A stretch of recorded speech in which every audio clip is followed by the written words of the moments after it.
Any bulldogs for digital. De La Salle, Green Spikers in 4 sets. We have Coach Dante Suri, Boots Udin, and Leo Orcas. Coach Dante, congratulations for this 20 sets win. So, ano masasabi mo? Na ito yung una panalo nyo, post Owa and Nico. So, ano yung may kita natin sa team as the season goes on? Siyempre una, sobrang thankful ako sa naging resulta ng panalo namin kasi lahat ng gusto namin mangyari sa loob ng court na gawa namin and yung mga adjustment na pwede namin gawin, naka-adjust agad kami. Sobrang thankful sa naging performance ng player ko. Siyempre, team effort talaga. Sana lang magtuloy-tuloy ito pagdating sa mga elimination pa. Maraming salamat. Thank you. To Bulls, so, ano masasabi niyo sa first game? Ano yung mga kailangan pag-improve? Kahit straight sets yung panalo nyo against the Sun. Siguro yung namin, yung service namin medyo may error pa kami. And sa floor defense, ang dami naming pwedeng chance na makuha. Nasasayang pa. Yan. Si Bulls ay may 80 points today. So, and to Leo, you had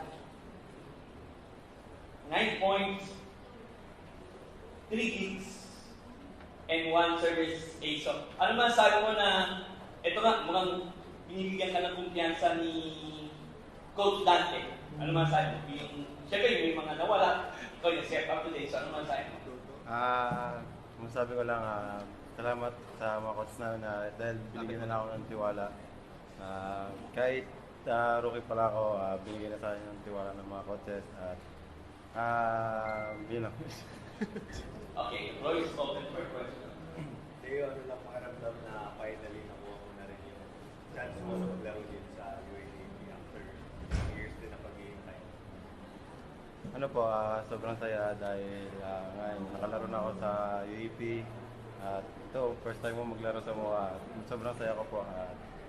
At sana matuloy-tuloy na panahon namin at yun lang. Gano'n na kalaki yung Alas Pilipinas experience yung dalawa? Papunta dito lalo na galing for 5 feet yung end. Siguro sa akin yung maturity inside and outside the court.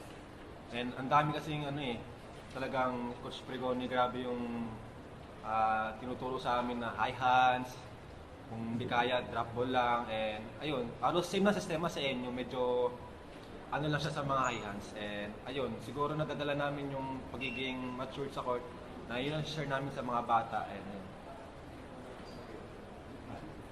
Yun po, yung sinabi ni Bud sabi mo to?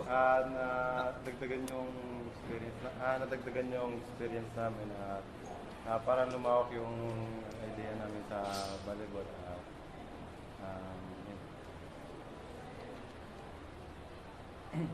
Sa players, paano nyo tinitemper yung expectations? Siyempre, mahirap yung vibe. Siguro para sa akin, hindi ko muna iniisip na kung ano yung expect nila sa amin. Basta kung ano yung goal namin as a team, doon ako lagi nakafocus eh. Kumbaga ito, straight lang, 5 feet muna bago national team. Yun muna yung goal ko ngayon, 5 feet muna bago national team. So yung mga fans ngayon or yung mga crowd na grabe expectation sa amin mga alas, hindi ko muna pinapansin masyado yun kasi nandito kami para mag-focus muna sa goal ng NU, kung ano yung goal ng team namin and ng mga coaches namin. Ayun po, yung sinabi ni Bods. Ano muna kami, step by step muna kami.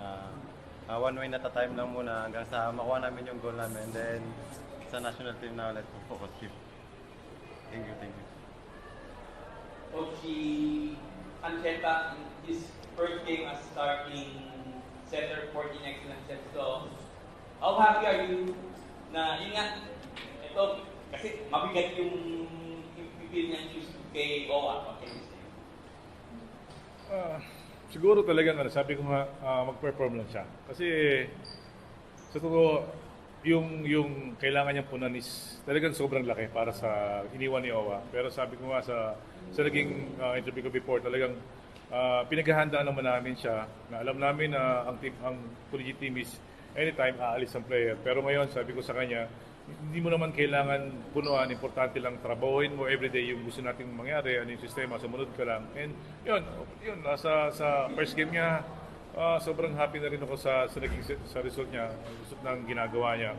although may mga kailangan pa siyang ayusin or kailangan niya pang i-maximize yung binibigay namin sa kanya. Ang importante lang, nakita ko sa kanya na lumalaban siya sa ganung sitwasyon kasi yun ang importante sa bata kung yung mindset niya talaga is gustong-gusto niya yung ginagawa o yung napipilitan lang siya. Ngayon, nakita ko na talagang ready na siya.